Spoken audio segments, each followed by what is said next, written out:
है गाइस, तो आज के इस वीडियो में हम बात करने वाले हैं 5 ऐसे टेस्ट की जो अगर आप पुराने लैपटॉप को खरीद रहे हो किसी से तो करना ही करना है। मतलब ये अगर नहीं करते हो ना तो आप बेवकूफ़ी कर रहे हो और ऐसे में आपका पूरा पैसा वेस्ट हो सकता है।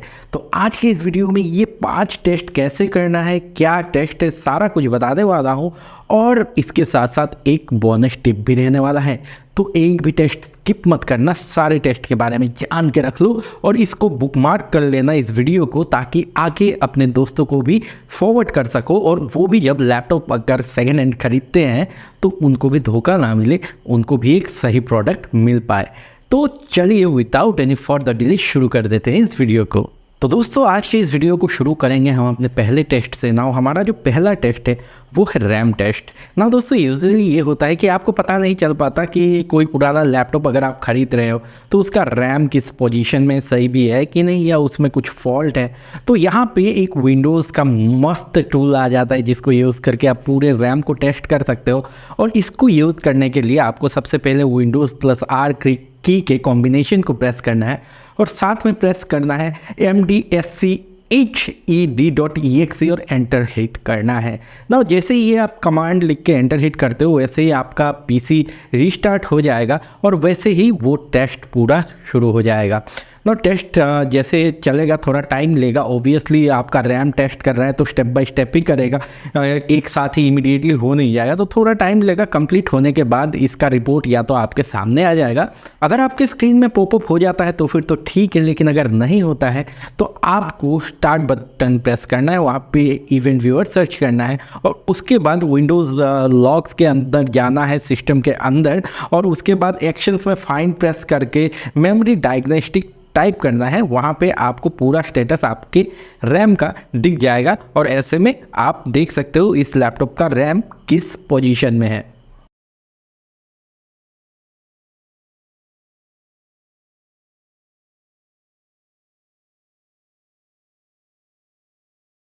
अगला जो प्रोसेस है उससे हम चेक करेंगे आपके हार्ड डिस्क के स्टेटस को ना। Obviously hard disk with time ख़राब हो जाता है, इसके हीटिंग बढ़ जाते हैं या फिर ये स्लो हो जाता है, तो बहुत सारे प्रॉब्लम्स आपके हार्ड डिस्क में आ सकते हैं ना। इसके लिए हम यूज़ करेंगे क्रिस्टल डिस्क इन्फो का, और ये आप डाउनलोड कर सकते हो, मैंने अपने टेलीग्राम ग्रुप में शेयर कर दिया है, वहाँ से भी कर सकते हो या गूगल से भी कर सकते हो। और ये जो टूल है ये बेसिकली आपको अपने हार्ड डिस्क का स्टेटस बता देता है। जैसे ही इसको आप इंस्टॉल करके ओपन करोगे ये आपके हार्ड डिस्क का स्टेटस बता देगा।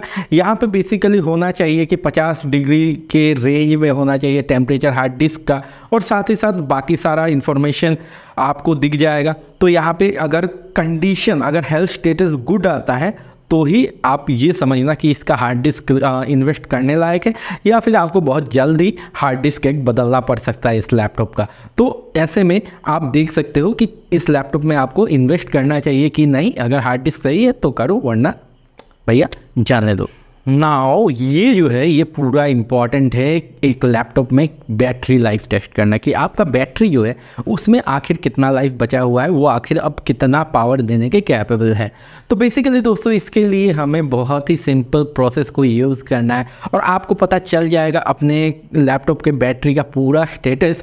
इसके लिए आपको जाना है CMD सर्च करना है, स्टार्ट मेनू में run as administrator right click करके कर लेना है और वहाँ पर एक कमांड लिखना है powercfg/battery रिपोर्ट।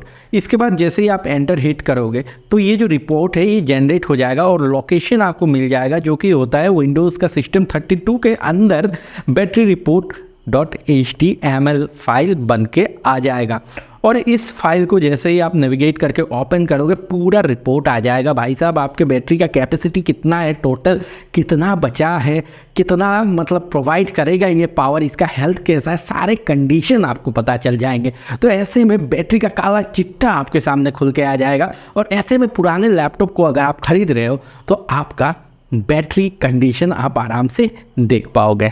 इसके बाद का चौथा जो हम करेंगे stress test CPU and GPU का। मतलब GPU तो यूजुअली मतलब इतना मतलब सेकेंड हैंड अगर आप ले रहे हो तो उसमें GPU होगा भी कि नहीं, डेडिकेटेड या फिर इंटीग्रेटेड है, ये देखने वाली चीज़ है। तो अगर आप यूजुअली सस्ता सा सेकेंड हैंड पीसी ले रहे हो तो उसमें डेडिकेटेड जीपीयू नहीं होगा, इंटीग्रेटेड ही होगा सीपीयू वाला।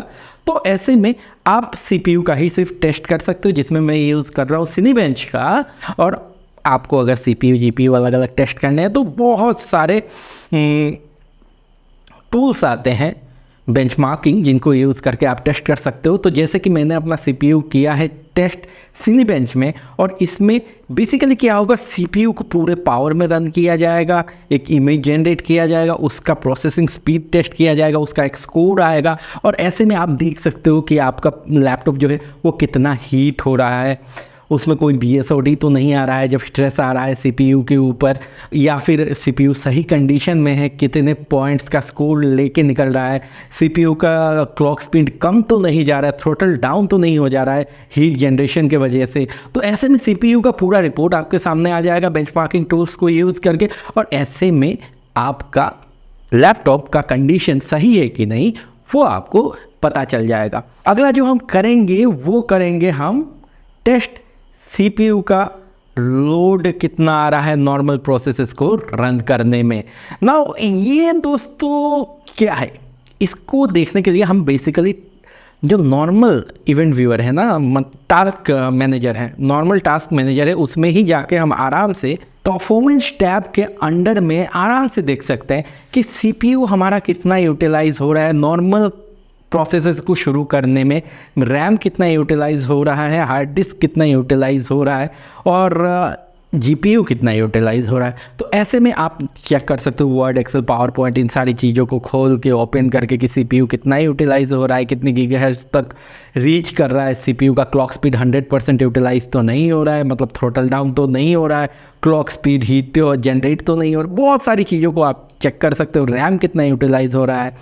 तो ऐसे में आपको एक अपना ही रिपोर्ट मिल जाएगा पीसी की कंडीशन के बारे में कि इसका सीपीयू ओवरहीट तो नहीं हो रहा है। या फिर आप यहाँ पे यूज़ कर सकते हो एक और टूल का जो कि है NZXT कैम। ना इसमें क्या होगा, इसमें आपका सीपीयू यूटिलाइजेशन, साथ में इसका clock speed, temperature, GPU utilization, इसका temperature, clock speed, fan speed, सब कुछ डिटेल में आपके सामने आ जाएगा। और इसमें अलग अलग लोड देके आप टेस्ट कर सकते हो कि आपका जो मशीन है वो कैसा परफॉर्म कर रहा है प्रेशर के अंडर में। तो दोस्तों ये 5 टेस्ट अगर आप सेकेंड हैंड कोई मशीन खरीद रहे हो आपको करना ही करना है।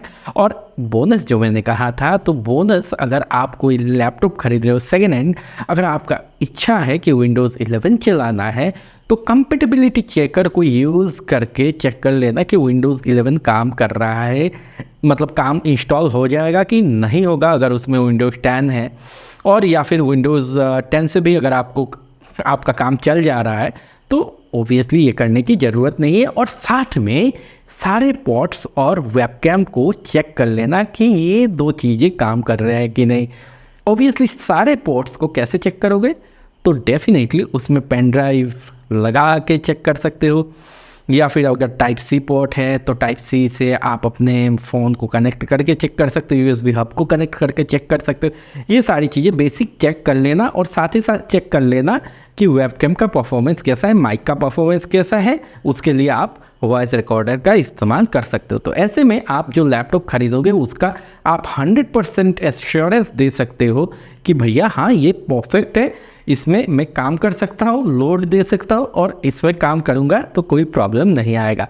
आशा करता हूँ इससे काफ़ी नॉलेज आपको मिला होगा। अगर मिला है तो लाइक, शेयर, सब्सक्राइब कर लेना, इससे मुझको काफ़ी मोटिवेशन मिलता है। और सब्सक्राइब करके बेल आइकन को प्रेस करके ऑल नोटिफिकेशन सिलेक्ट कर लेना। तो इसी के साथ खत्म करता हूँ इस वीडियो को। मिलता हूँ आपसे अगले वीडियो में। Take care of yourself, stay healthy, stay blessed, have a great day, next video, bye bye and see या।